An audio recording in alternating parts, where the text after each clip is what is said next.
ल हेर्नुहोस् hotel rhino लजमा राइनो सुतिरहेको छ है त।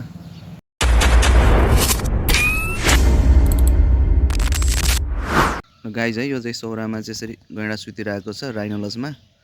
यो चाहिँ वाइल्ड हो।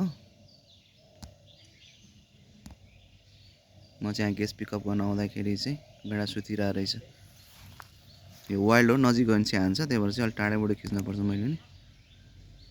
यो चाहिँ दिनभरि चाहिँ यसरी सुत्ने गाउँको वरिपरि, राति भएपछि किसानहरूको खेतमा गएर चर्ने। अहिले जङ्गलमा चाहिँ सुक्खा हुन्छ नि, त्यही भएर चाहिँ यो चाहिँ राति चाहिँ किसानहरूकोमा चाहिँ खाना खाएर बस्ने, अनि यता दिउँसो आएर यसरी सुत्ने।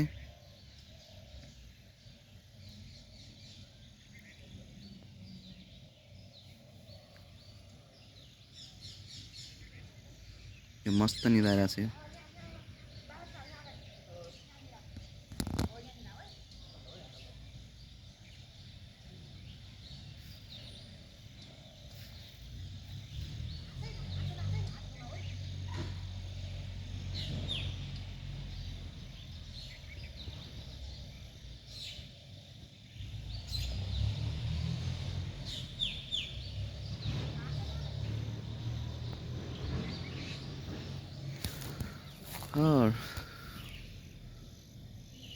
गैँडा चाहिँ राइनो लजमा। राइनो लज भनेको ठ्याक्कै राइनो लजमै आएर सुतेछ गैँडा पनि।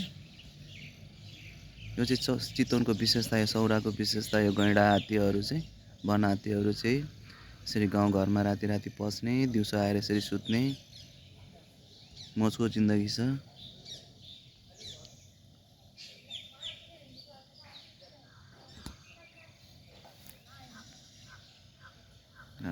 ल हेर्नु है त, यो होटेलको नाम पनि हेर्नु है त, कुन चाहिँ छ है त हाम्रो गेस्टहरू।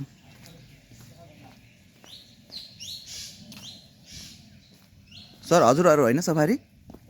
ल आउनुहोस्। हजुरहरू कुन होटेलमा बस्नु भएको? होटेलको नाम राइनो लज होइन? राइनो लजमा आएर गैँडै सुतिरहेको छ क्या। ल आउनु सर। भाइ यो होटेलको नाम के हो? गैँडा पनि राइनो लजमै सुतिरहेको छ यार। देख्नुभयो नि, होटेलको नाम पनि राइनो लज, गैँडा पनि राइनो लजमा आएर सुतिरहेको छ। तपाईँहरू पनि